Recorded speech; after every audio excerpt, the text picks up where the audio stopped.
So today we have two presentations from current students, and these are students that got sponsored by the Center for Blue Economy to do some of their work this summer. So they are not the Ocean and Coastal Resource Management students, but I like to spread the wealth a little if I can and help students in other specializations who are doing stuff that's ocean coastal related. And so, by the way, if you are in that boat and you're not an OCRM student, or you choose not to do this, but you still like the ocean stuff, we can always try to get you some resources too.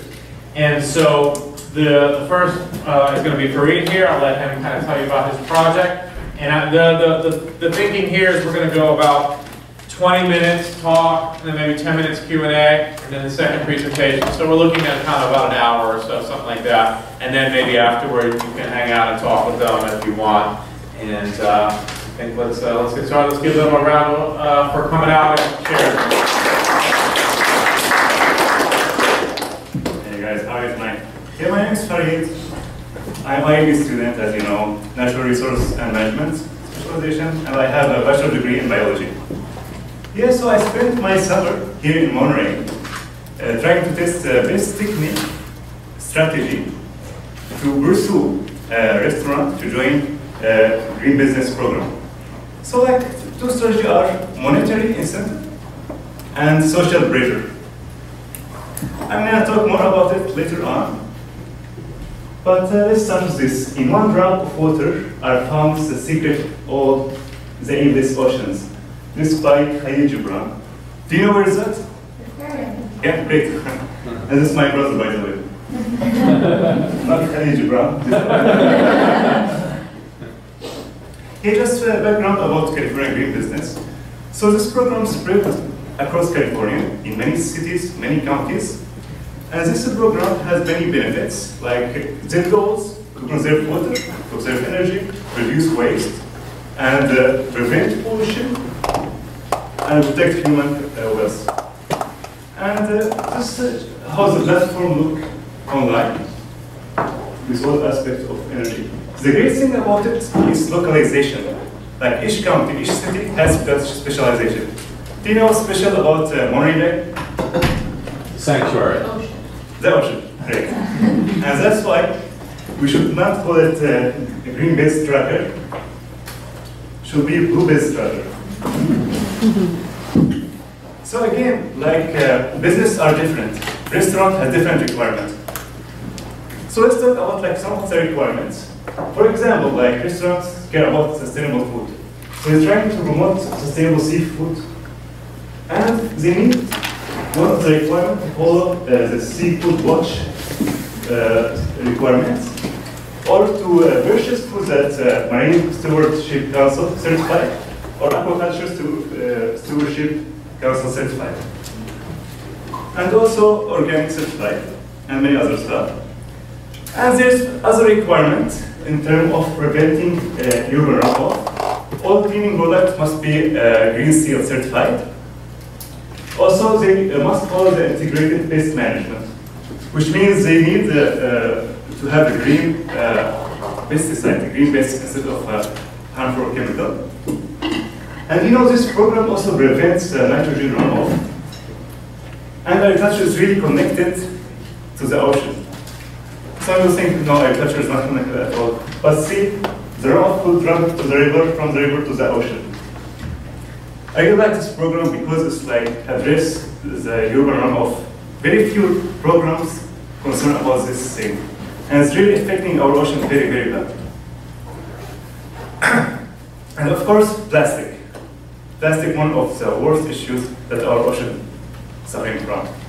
So like some of the requirements prevent the straws, plastic bag, reusable items, and many other stuff. And this is just general stuff about other requirements: reduce water use, conserve energy, community sustainability, prevent pollution, use non-toxic cleaners, avoid waste, recycle materials, and hire local builders. I just want to focus on one thing here, that this number of greenhouse gas reduction, which is really, really important for our ocean. Because if greenhouse gas emission was high, the pH level will be high in our ocean. And a lot of marine gonna suffer. Marine life gonna suffer. So it's really important to care about the greenhouse gas emission across the ocean. So back to my research. Let's define what's monitoring incentive and what's multi-dimensional strategy. So monitoring incentive, it's literally when I interview the restaurant manager, I talk to them about the benefit. First of all, they get rebate $500 and guide to other rebate by City of Monterey and the State of California rebates, and tell you how much they can conserve in bills, energy, water, and garbage bills. And there's many other benefits related to promotion. So be online directory listing, access to media, template, Google AdWords traffic, and many other. And of course, it's really important, local government recognition. Real quick, when you say local government recognition, do you mean is there some catalog of all the certified businesses, or do they get a seal? Can you talk a little bit about what that looks like? Yeah, of course. So if you got a green business certified, you'll be part of their system. If you Google the company name, you'll see it on their website, and they get promotion and local recognition, and they get certificate. And this certificate is valid for 3 years. And by the way, we got our library green certified. Yeah, so back to multi-dimensional strategies. What's that? So first of all, it's same with this, monitoring incentive, plus social pressure. So what's the social pressure? Social pressure, when I talk to the research manager, I use language related to environment.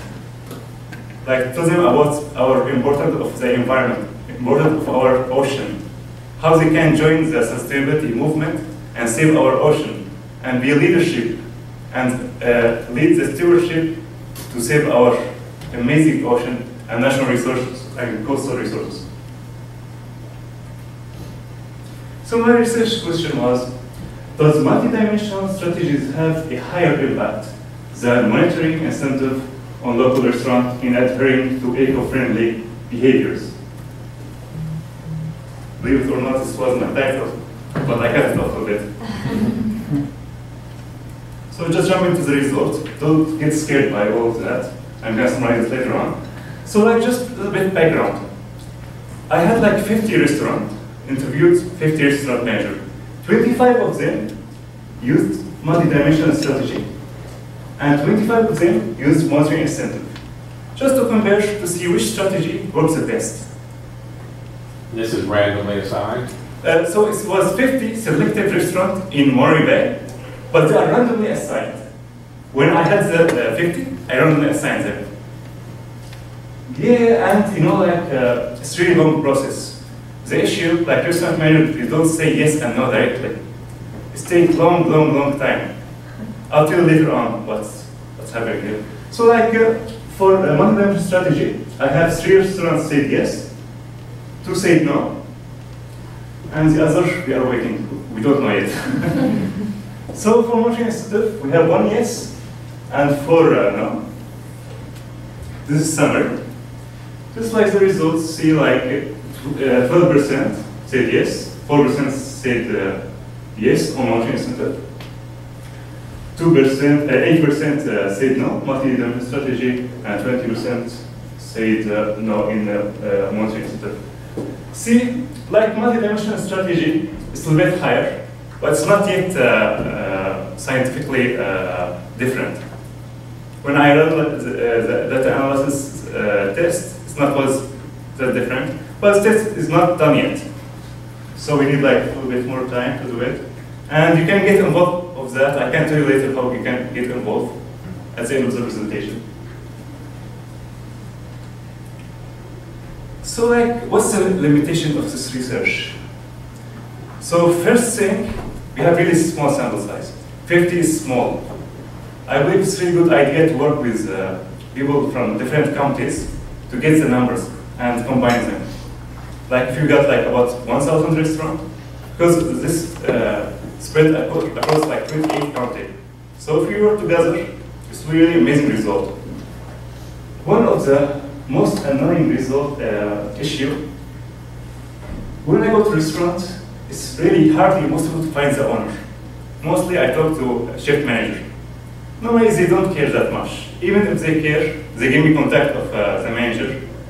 And I email them, sometimes they reply, sometimes they're not. And it's really, really hard to meet them. Sometimes they are in different location. This is like one of the most issue hard to fix. Credibility. So credibility is also an issue for me. Of course, a lot of scammers come to restaurants and they are afraid from that. And my email was Gmail, was not by City of Monterey. So I sent email to one of the restaurant owners, and he replied back, I don't blind click on links. He was confused. I told him, I can meet you in person. He told me, just give me more information to see about this. He find trust issue.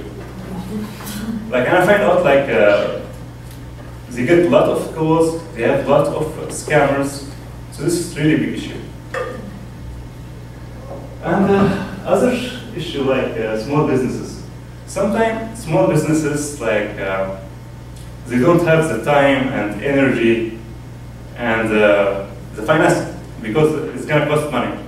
I went to one of the small business in Pacific Grove, and I just started talking about the requirement and benefit, and he told me I don't have enough money to do this stuff. I told him, you can get $500 rebate.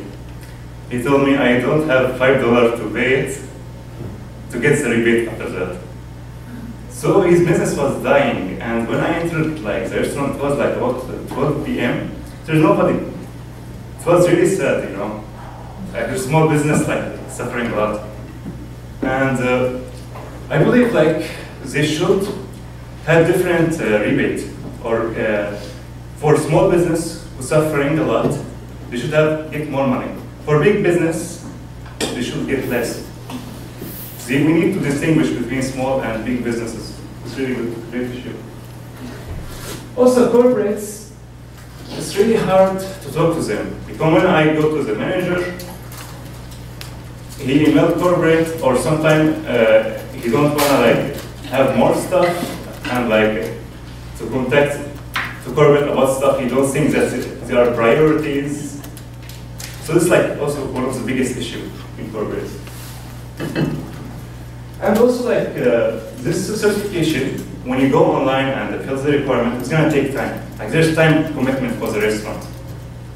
Unlike other certificates that I worked on, it was way much easier. This one way much better, but it takes time. This is also one of the issues. And actually we have one restaurant has been 2 years doing the requirement, and they didn't submit it yet. So this is really a big issue. Actually, me personally, I work on it for Middlebury, and it's taken me 4 months. I'm in the GSS Student Council who work the school, have close relation. It's taken me 4 months. Not because of me, but because of other stuff and some issue in facility. Yeah, stuff. And of course, scheduling for everybody. So I just want to tell you also, I got inspired by this research paper. It's really amazing research paper. And Dr. Jason Scores told me about it, and he helped me to design this research. So it was pretty interesting. So as I told you earlier, we got the library green certified. And we are gonna get MIIS building by building green certified. CBE gonna get certified very soon, and Holland Center very soon, Student Service very soon, and other buildings. So speaking about listing, this is how you see it online. So you Google Monterey, California, see MIIS, and you see with Green Institute, Siegel Building, William Library.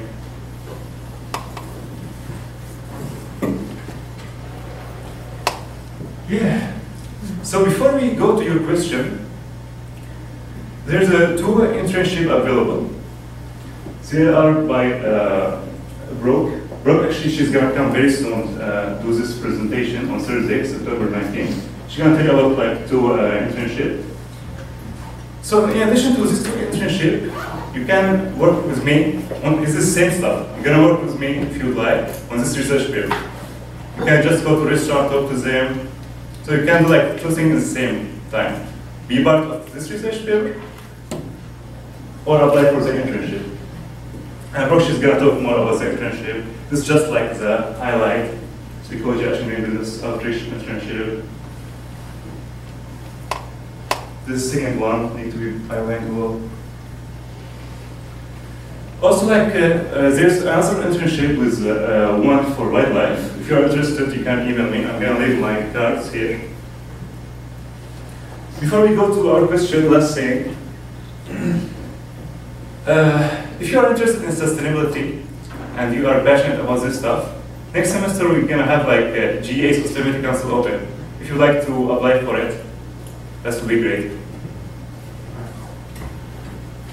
So real quick, Farid, so just to kind of go back to the beginning for a second, can you give us a sense of the context about how much ocean impacts the restaurants and small businesses are making? So what's the pie here that we can address here if we were to get everybody green certified? What's the magnitude of pollution that's coming from small businesses and restaurants currently? Yeah, so I was working like in like August across the ocean. Like I did most of the restaurants were in Pacific Grove, Lover Point, and Canary Row. And I just looked at the restaurant and the ocean. They are in direct contact. And the urban runoff is awful. No matter how you try to fix it, some restaurants don't follow the rules to dispose their toxic. There's a lot of restaurants have toxic, they don't follow the procedure to dispose those toxic. There's a lot of urban runoff, nitrogen runoff. One more thing, like in the plastic. The other day I was near the ocean in Monterey. I've seen seagulls playing with plastic. And this plastic came from restaurant. It didn't came like someplace else. People, not only people in Asia like throw like plastic or like in a developed country like Middle East in the ocean. In USA it's different. It's got transfer either by wind, by birds, or sometimes by other stuff. So this plastic is ending in the ocean. And I've seen it like so it's really awful. And of course, like greenhouse gas emission, like they reduce about 100,000 greenhouse gas emissions. So like this big number. Yeah. And of course, promoting for sustainable seafood. It's really amazing. So they have a specific requirement to purchase food and to follow the Monterey Bay guideline. And it's really amazing because Monterey Aquarium influence green business. It's really amazing how the connection and the flexibility of the certificate here. Like in different states, it came more about agriculture. I have a question about the multidimensional strategy. Yeah.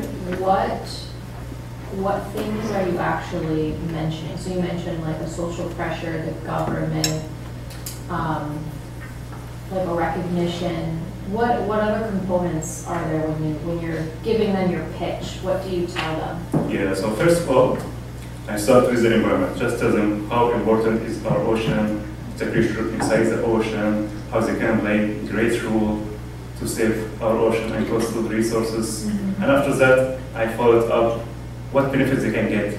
Yeah. So like, as I mentioned earlier, also the benefit, like some of them like direct cash, some of them like saving energy, some of them promotion. So combining this whole strategy is good. And I noticed like there's some restaurants, they don't care about $500, it's nothing. Rebate $500 is nothing.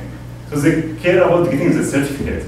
Because it feels good like when you do a lot of job and you get certified. And I've seen like some restaurant, I didn't include it in this research because they were old before my research. Like they got certified and they were happy with it. And like the feeling after all this work for like 8 months or 9 months and getting certified, it's really great feeling. Do you have any like promotional materials for them, like videos or like pamphlets or something? So their website, I can give you their website, and they have a lot of information. No, not for me, sorry. I mean for the people that you're trying to convince. Yeah, so this is weakness. Yeah, this is weakness for sure. Like, we should like have like different strategy, like show them like how much business save. Like I showed them like this slide. Where is it? Yeah. But it's not enough. Like we need like maybe video. Hey, it's a good idea. Maybe like testimonials or something. Yeah, something visual. From other restaurants. Yeah. Cool. Awesome. Thank you. Thanks. Yeah.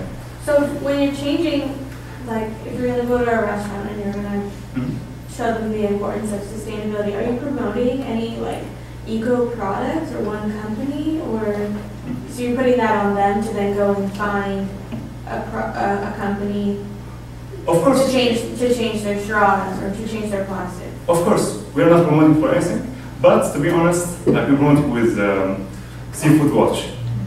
It's like it's important, you know, like this stuff. But like certain companies, no, because it's by the government. So government don't care about like private, corporate, and this actually is funded by EPA. So like there's no corporate involved. Yeah.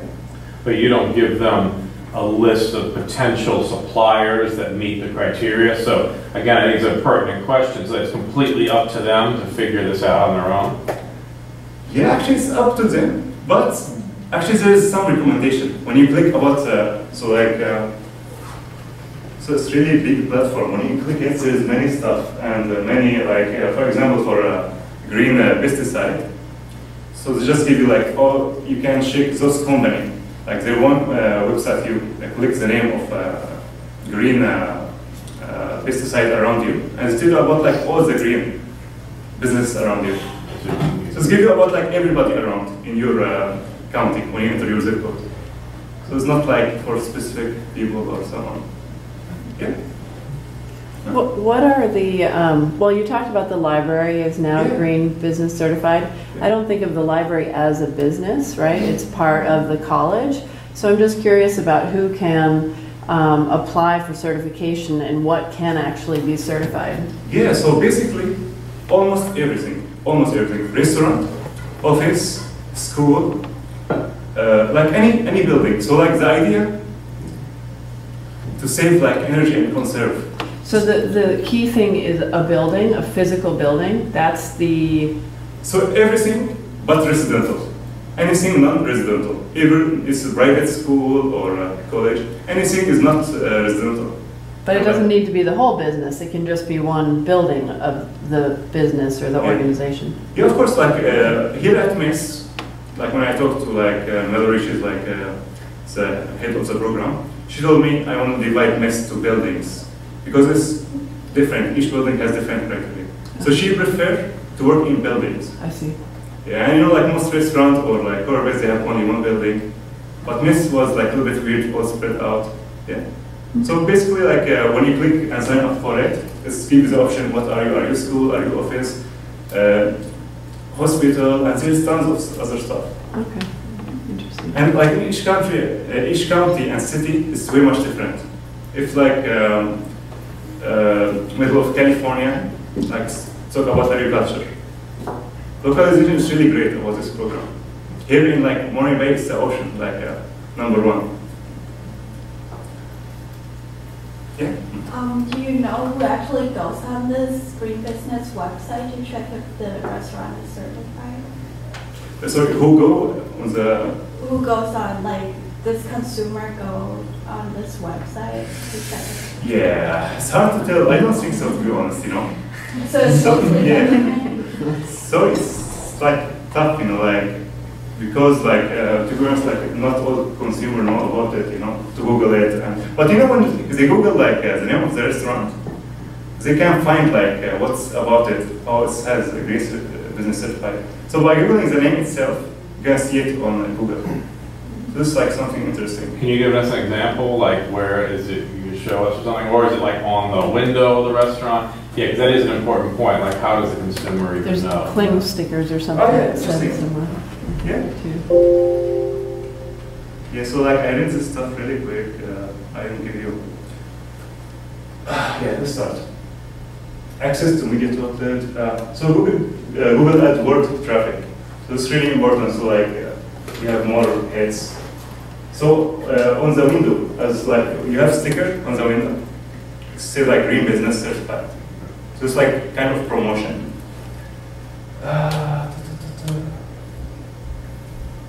Yeah, and useful features. And actually, they're gonna publish video about MIIS very soon, and some articles. So yeah, like it's across the media, local media. Yeah. But it's not like, guaranteed like customer can see it. But like when they see it on the Windows, like maybe this is like the most guaranteed way to find it. What else? How long has GreenBiz been active? Yeah, if I remember right, it's 2008, but I'm not sure. I need to get back to you. I know your email. I'll email it. That's recent, last decade. This year recent was not like before 2000. Okay. It's like 2008 or something like that. So it's hard to find information about how effective like consumer outreach has been so far. Yeah, of course, for consumer outreach it's hard. But in terms of the result, I believe they're doing a really good job. They saved 50 million of energy, 33,000 metric ton of waste, 7 million of utility and bills. It's only 2018. Okay. I believe it's a really good job. 64 million of water. One just quick thing is it's absolute numbers are hard to know what percentage of these businesses that is, right? Because if they're producing 100 billion tons of waste, then 33,000 wouldn't be a lot, right? So it's important with these type of numbers to know what it is relative to the total. Of course, of course.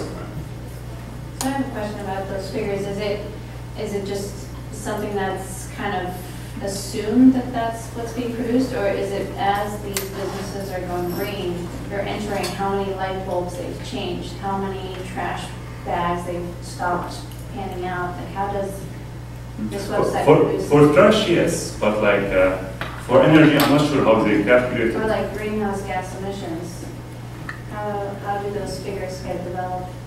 Yeah, so like when they enter like the information in the platform, it's based on those information and based on their bills, because like City of Monterey, they have access to the bills. And to be honest, like I didn't do these figures, and I was only the outreach, but I can like give you more information later on about it. So do you think it's on each business to enter everything on the website? Is that how? Yeah, of course, like most of the stuff, yes. But like if the bills, like when you submit bills, it's like a constant number. So they cannot change anything about it. If you consume this amount of water this month, next month this amount, so you cannot change it. The information, they already have access to it. And remember, like the City of Monterey, so they have good relationship with water district and other facility. And actually, like they asked me like to calculate the water audit here at MIIS. I told them we already do it. So it's like something interesting, like they have access to this stuff. So being part of the government is really something important. Like I worked with Surfrider on Ocean Friendly Restaurant program. They are NGOs, they have very limited, so they can't do anything in real life. This one by the government. Easy now, really limited. easy. And government more We got some trustworthy. surfers in this room. More invited, people trust the government more, get access to database more. Yeah. I was going to ask if you could elaborate a little bit more about how this compares to the Ocean Friendly Restaurants program. Of course, this starts. Yeah, so Ocean Friendly Restaurant, very limited. Yeah. It's care about plastic, care about food. It has only 11 criteria, if I remember, only 11. And you just shake them, yes or no. But this program is really massive. If I remember right, to be certified, you need to follow 64 requirements. Yes, see, like when you click on this, there's a lot of stuff. You click on it and you scroll through the requirements. Like this is one of them, Only radon, stone, grain, sure. So it's more comprehensive, way much bigger. Have everything that Surfrider has, and more. Times. Yeah. Actually, it's more ocean friendly. Yeah, definitely. Way much more. Especially on like runoff. Yeah, your runoff. Sorry. So to build off that, did you find anything indicating that one of the reasons maybe you had trouble getting restaurants to join in, or small businesses, were the barriers to entry. Because knowing you have to do like 64 things to get this, that would turn off a lot of people, I think. Yeah, You know, right. and if you're like, hey, we'll make it a bit easier, so maybe you Yeah. can't raise the incentives, but you make the barrier to get involved lower. Was there any like information on that? Actually, they have this conservation, like, this big issue. Do we need to like make it smaller, but it won't be that efficient? So they have like small solution. When you sign up for it, just sign up for it, you be participant. After that, you get certified. After that, you get innovator. There's 3 ranks: participant, certified, and innovator. So this is trying to fix it like that. I know certified is different, but the stuff like to like lower your bar, I don't think it's something good, you know, because we need like restaurant policy. So you know, the whole idea is not about getting certified. The whole idea about like working on this day after day to be more green and save our ocean. And good thing, like if you just sign in, you get eligibility for like all the stuff like rebates and other stuff. You don't need to get certified to have those stuff. Does GreenBiz do any audits or any tracking of, okay, say someone says, yeah, I'm doing all this stuff, I've changed everything, and maybe the city approves that their bills are going down, but is there any kind of follow-up that they're actually maintaining what they say they're doing? Yeah, actually no. So there's limitation to certificate, but there's follow-up, absolutely. But let's say like follow-up was like maybe after like 6 months. So they can't change it, you know, they just can't give us fake bills. Let's say like they're buying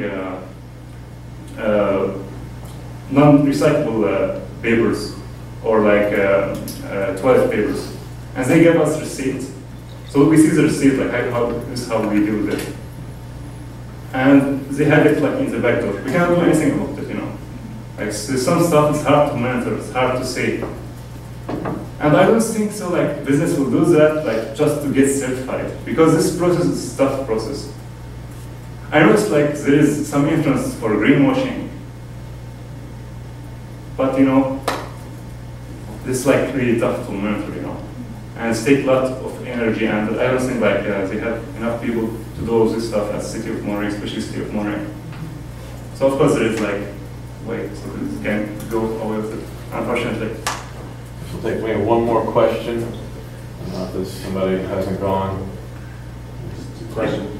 Did you, restaurants are pretty chaotic places. When you kind of walk in and introduce yourself and make a pitch. Forgive me if I miss this, but do you like reach out to larger chambers of commerce, County Road Company, the Downtown Monterey Association? You sort of kind of use the network effects to get people's awareness and attention before you talk to an assistant manager, then the manager, and then email the owner. Is there outreach like that? So it's different, like each time, unfortunately it's different. Like sometimes like, so like I tried as a beginning to call them. It does not work every time, like call and have appointments. This is like as experience of Zania from Surflight Digital, you don't do that. Just go directly to the restaurant. And it's tough, you know, you don't find them and all this stuff. And you get a lot of resistance. Like it's really funny how like a human being can change his face in 1 second. When you come, they think you're a customer, so they smile, they have big smile. When I started talking about the environment, they have like really, you know, that face. So it's amazing, 1 second change. But the question though about the associations, Chamber of Commerce, did you ever go to that level to talk to them? So can you repeat? So it's like what Nick was saying is like the Chamber of Commerce represents many businesses, such bigger associations. Did you ever go to those level or just individual restaurants? Actually just individual ones, and they give me an email, and I contact the email, and I never get back for most of them. And I'm assuming maybe like I'm using Gmail. It's an interesting suggestion, maybe going one level above, right? Going There's so to many these organizations and different networks where the owners are clued into, and so many restaurants are owned by companies might own multiple restaurants. And to get through the bureaucracy and get attention, it's like showing up to the restaurant itself may not really get you. But yeah, I totally agree. It's really awesome suggestion. You know. Yeah, I'll give you some lists of those. Yeah, of course. All right, thanks a lot, Farid.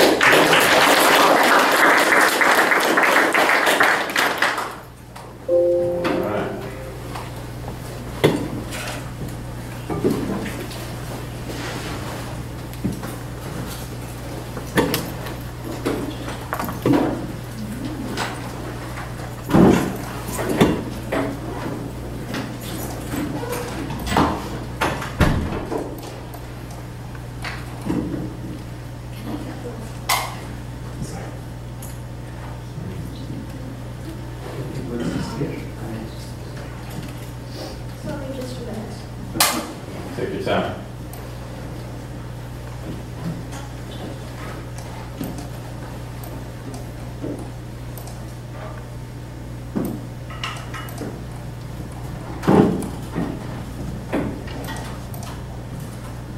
Good evening, everyone. Thank you for being here. My name is Preeti Pula, and I'm in the last semester of IEP. Okay. I'm going to tell about myself. I did my summer internship with an organization called BSR. It was an 8-week internship with them, and I worked as a sustainable transport fellow. So before I joined MIIS, I worked in India for Deloitte for 4 years, and I have an MBA.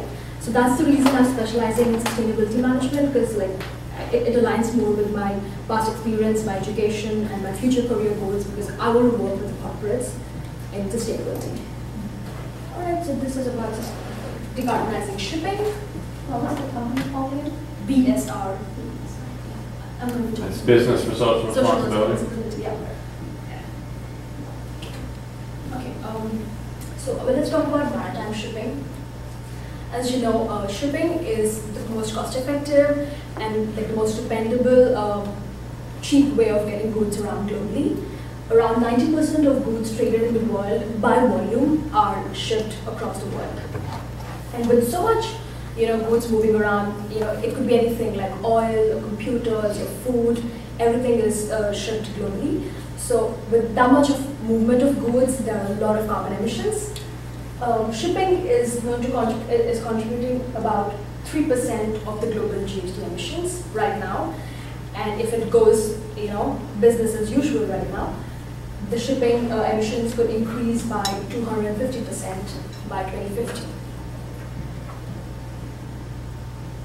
And these emissions, which are right now 3% of the carbon emissions for the world, are almost the size of Germany's. So Germany's emissions and the emissions by shipping industry is almost the same right now.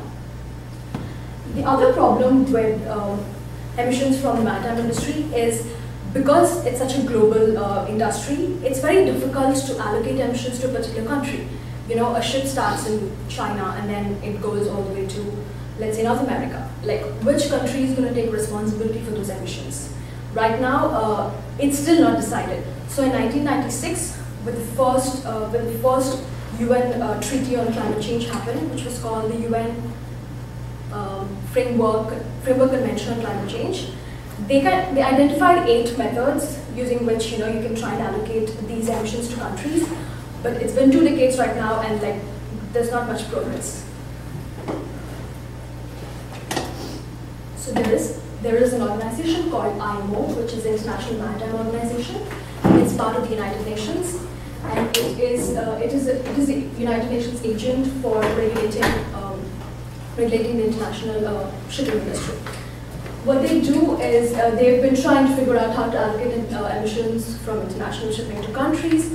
Apart from that, they are also they have measures and policies that are applicable across all aspects of shipping, including shipping design, how to construct ships, equipment used in ships, how to operate ships, and then how to dispose them. So Maritime looks into all of that. And IMO is also right now working closely with the industry towards the 2030 Sustainable Development Goals and also the SDGs, because they understand that for the 2030 agenda to be met, sustainable transport is going to play a very important role. So IMO is working with organizations in this industry to cut down their emissions.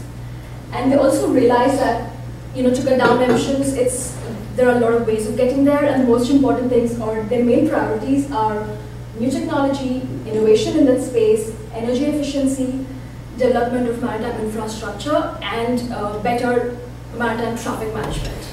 So these are the main priorities of IMO right now.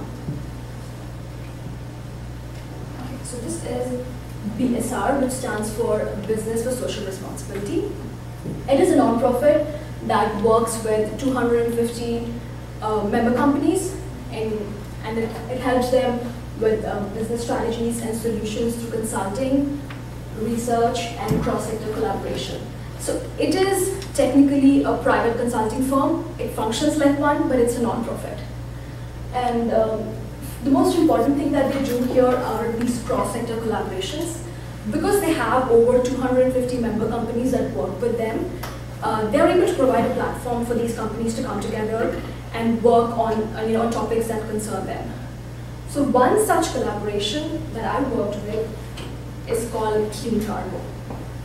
So Clean Cargo is a business-to-business initiative that involves major brands. So they're called shippers because, let's say Amazon wants to ship things, right? So it is a brand, it's a shipper, and it's going to use a cargo company to ship their goods. And then there are freight forwarders that also work with both of them. They work with shippers, they work with cargo carriers. So Clean Cargo is a platform for all these businesses to come together and then try and reduce their environmental impact.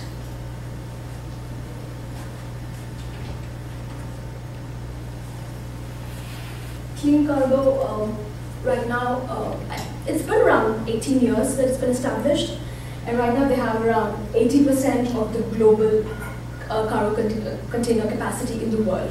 So you can be sure if you go to San Francisco and you see a container ship going by the Golden Gate Bridge, you can be sure that it's a member of Clean Cargo. It works with Clean Cargo.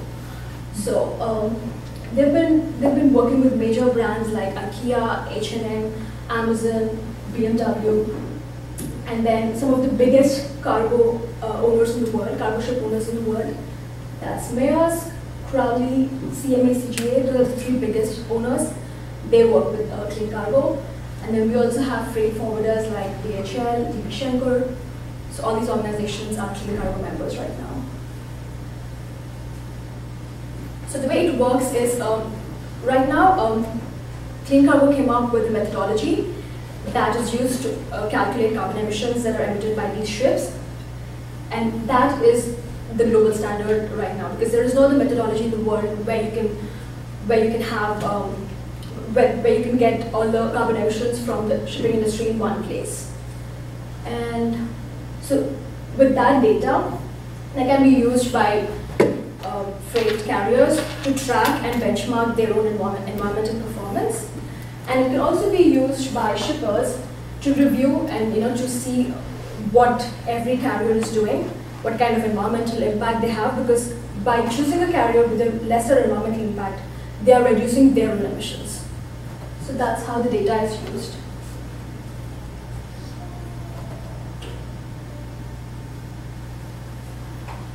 These are the activities, broadly categorized activities of Clean Cargo. First one, like I said, they're going to collect and report environmental performance data. And then because of the fact that it's like a platform where all of them are in one place, generally they wouldn't talk to each other together, right? Like all the shippers, all the cargo carriers, and all the freight forwarders. So it's a place for them to interact, share best practices, and then work on innovation projects, sustainability projects, and corporate engagement. It's mostly for organizations who want to reduce their GHG emissions right now. So they come here and then they try and understand what's happening in this space.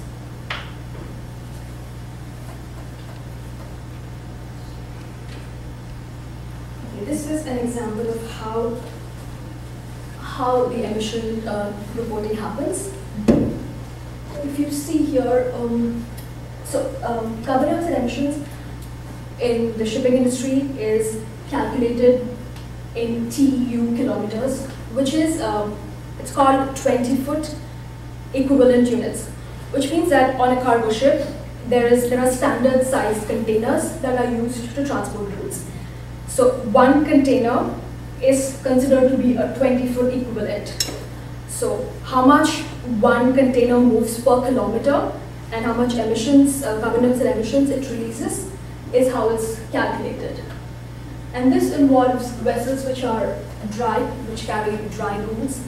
A reefer vessel is a vessel which carries refrigerated goods, so it's mostly perishable goods. And it's not here, but then they also have other types of vessels called as RO vessels, which are used to carry cars. That's specifically only to transport cars and vehicles. So Clean Cargo members submit vessel data for every vessel that they own and every trade lane that it traveled in the entire year. So if one vessel went carrying dry goods from Europe to Oceania, it's going to report that.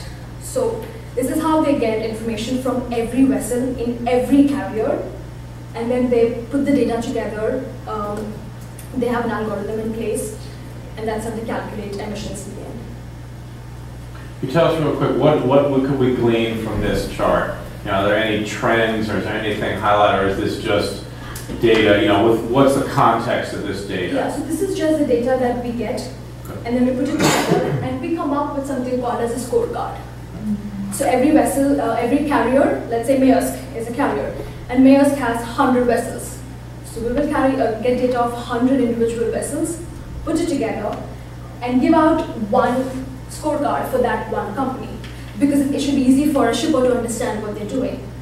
And this has all the relevant information that you would need as a shipper to know what's happening with that carrier. And it's also, the data is also third-party verified, just to make sure that it's vetted. And it gives you information about SOx emissions, NOx emissions, whatever is relevant for a shipper to know. So this is how you can make decisions on which carrier to work with. And you obviously will try and choose a carrier which has lesser environmental impact. That means your environmental impact is also reduced. So that's the idea behind how we do this. And it's taken them over 10 years to standardize this methodology. And now it's like the industry standard. So real quick, what's the rating of this one? I have bad eyesight, so what's this one rated? So it's just these numbers that are given. And so there's not like a A through F or 1 to 10? No. Right, so how would I interpret this if I was wanting to look for someone, that was better, what do I do to interpret this? Yeah, I had that question, but it's generally for people in the organization, so I guess they understand it better. But what I know is this is the percentage in the end. That's out of 100. So that's like the score. That's the score column. The score is the so column. that's figured at 100. Okay. So that is one metric. Okay. And then one other quick question, just is this all voluntary? Or are there any treaties in place or requirements, or is just all of this is based on voluntary? It's not voluntary. If you sign up to be a member, it means that you are going to give this data to Clean Cargo. Okay. Yeah. But I mean, in terms of they don't have mandated emissions targets. This is just a voluntary program. This is just people wanting to show that they're doing good things. Yes, and they're just reporting their emissions, and it's in a way for them to buy business, because this emission is going to your shipper, who's your client. So that's the only incentive. But yeah, it's not mandatory. But if you're a member, you're expected to submit on this information. Okay.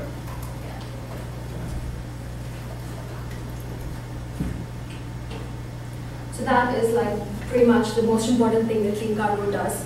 Apart from that, they've been trying to help, they've been working with IMO in coming up with this new mandate, which is called IMO 2020. So as of January 1st, 2020, IMO has mandated to limit the amount of sulfur in fuel oil. And this is important because there are areas called as emission control areas around the world. It's mostly around Europe and around North America, where container ships cannot emit sulfur more than, if you see here in 2015, this was 0.1%. So the amount of sulfur that they are emitting when they are in these areas, in this region, should be less than 0.1%. But now, with IMO 2020, their sulfur emissions cannot be less than 0.5%, and this is around the world. So this is going to impact around 98% of container ships in the world. And this is important because right now there is no such regulation, first thing. And second thing, it's very difficult for ships to do that because it's going to be expensive. They have 3 ways of complying with this mandate. First one is to use low sulfur fuel oil, which is expensive. Second option is to install scrubbers on their vessels. So every vessel has to be installed with a scrubber because the scrubber will prevent sulfur from emptying into the atmosphere. And the third option is to use alternative fuels like biofuels and liquefied natural gas, which is also very expensive. But IMO believes this is important because sulfur, when it's burned, it reacts with oxygen and forms sulfur oxides. And sulfur oxides have been killing around 570,000 people, mostly in Southeast Asia. And IMO also believes that with this mandate, they will prevent around 7.6 million childhood asthma cases. So it's a really important mandate. And Clean Cargo has been working with IMO on this. The other thing that I did during my internship is work with Clean Cargo and Smart Freight Center. So Smart Freight Center is also a non-profit that is working towards controlling emissions in the freight industry around the world. They've been trying to come up with a procurement guideline. So this is going to help companies procure, when they're procuring freight, try and decide what is most sustainable for them. So as an organization, you can take, this is going to be in the form of a survey. So you can take a survey and see what stage your organization is in terms of its sustainability procurement practices, and then how you can go up the ladder. So what steps you can take and what measures you can take to go up the ladder. So I've been kind of helping them with the documentation of this. And I think in the next 2 to 3 months, this will go live, and it should be available for all the member companies to use.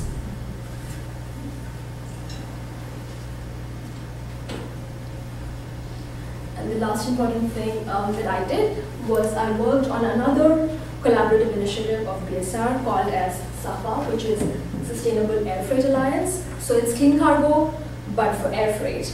And it's a relatively new initiative. They started this in May of this year.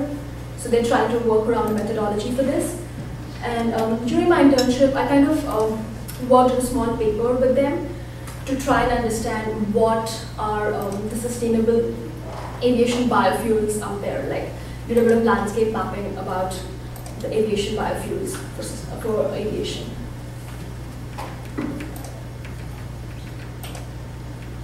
That's it. All right.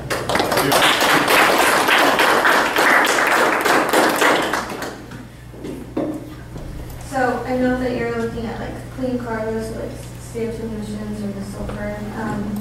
And just from what I know about cargo ships, a lot of those containers are lost at sea, which I think adds to the pollution of cargo ships and stuff. Did you guys look at any of that, the difference between the ships and how maybe that you could combat that issue at all? Or was it just emissions? No, yeah, it's mostly emissions, yeah.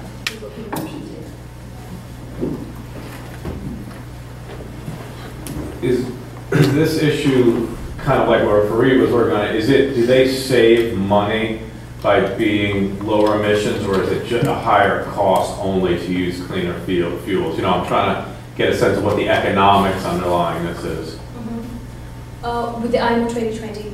Yeah, just in general, if you invest in a more efficient ship that has lower emissions, do you save money in the life cycle analysis, or are you spending more money just to have green image or something, I'm wondering what the economics is. What we've seen is mostly for, because they know they're going to be policy mandates coming up, which will make it difficult for them. And I think it's mostly the consumer push. I want H&M to be, having less emissions, but H&M has to find a way to cut emissions. And right now, a lot of organizations are focusing on transport, as a way of cutting emissions. So it's more of like a message that's going across the value chain, and that's the biggest reason, more than the economic incentives. Yeah. Yeah.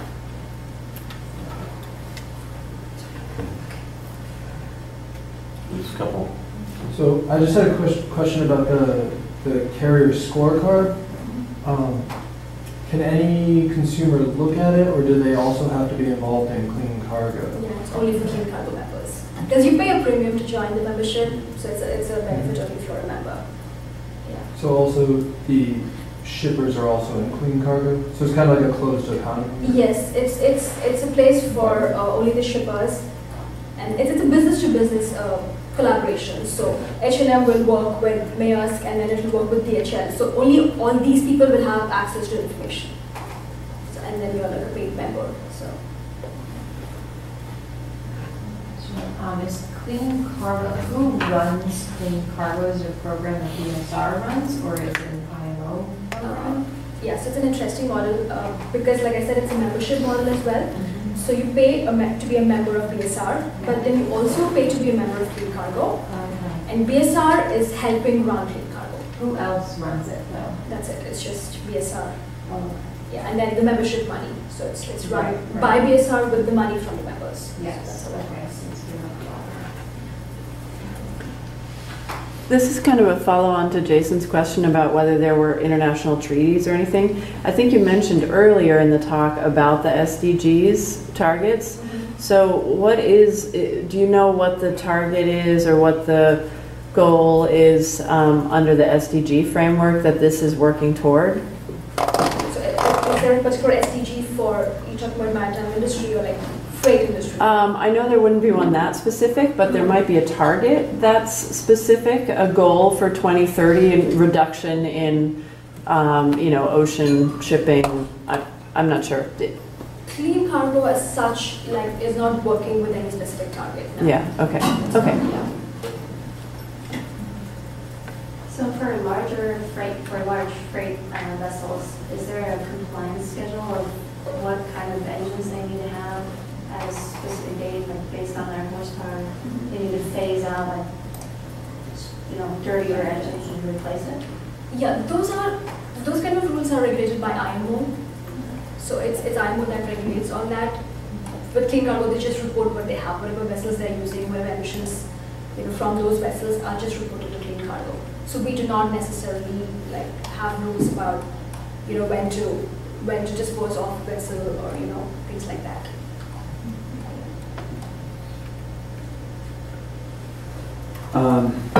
I am curious as to at what point the shipping companies receive a benefit.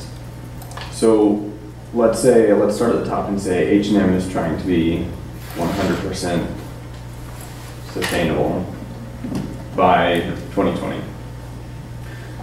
Does the benefit for the shipper come in by them paying more to reduce their emissions, and therefore H&M is going to choose them as their shipper just because of H&M's own targets? Or are there other benefits that lie within the shipping realm or from BSR or Clean Cargo that are influencing these corporations to spend a whole lot of money on changing their ways without really receiving anything? It's just reducing their own emissions. So just trying to reduce their emissions, and then they're working with, because shipping is a big part of their emissions, and they want to work with an organization like BSR to help find a way to reduce their emissions. Because see, if you are H&M and you have to ship your goods, there isn't anything you can do about that as an organization by itself, right? You have to ship your goods. There's nothing you can do by yourself. So that's when you kind of join an organization like this, which gives you a platform to help reduce them. But that's pretty much it. Maybe another way to question, or? Yeah, maybe another way to frame that is just what do you think is the primary driver, right? In the sense that if there's no legal mandate, it could be the H&Ms of the world are demanding clean shipping, and so they're saying, all right, let me join this group and show it. That could be one. It could be we think there's going to be regulation coming in 5 or 10 years, so let's get ahead of it and let's invest now, and then we'll be clear, you know, so what do you think is the key driver that is at the root of this clean cargo initiative? Right. I think what we've noticed is, like you said, all those factors, and also BSR is a consulting firm that offers other kinds of sustainability consulting solutions. So a lot of these companies that are right now Clean Cargo members have been working with BSR with other issues. Let's say they have issues with their supply chain, they want to be, clean supply chain, or there are a lot of tech companies that join BSR for tech solutions. So they've worked with BSR as a consulting firm, and they know the value that they get from working with them. So that's another reason why most of the members end up joining the collaborative initiatives within BSR. So Clean Cargo is one of those initiatives. So it's like a mix of all these factors. But like there is no like particular target that's driving them, or an economic incentive that's very clear, Yeah. Just a general question, what's it like to work in what's the BSR environment like in terms that it's a nonprofit but it acts as a consulting firm? What's that like? Yeah, it's been pretty good. It's been like a consulting firm. Like, so 60% of their revenue is from consulting, and then like 40% is from the nonprofit and grants that they get. So it works mostly like a private consulting firm. Like you feel like you're working for a private consulting firm because you have clients, you engage with clients, So yeah, that's. Well, I was just going to ask, does BSR have an outreach program, or have you seen trends of shipping coming to consultants like BSR to, like of their own volition, to try and become better emissions oriented?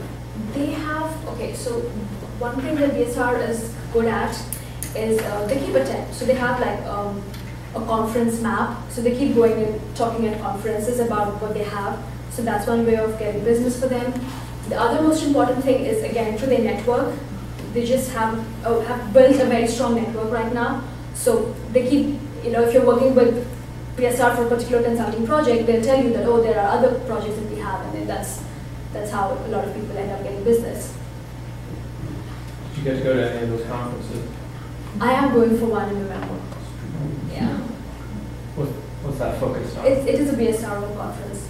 It's just called a BSR conference. It's happening in San Jose, actually.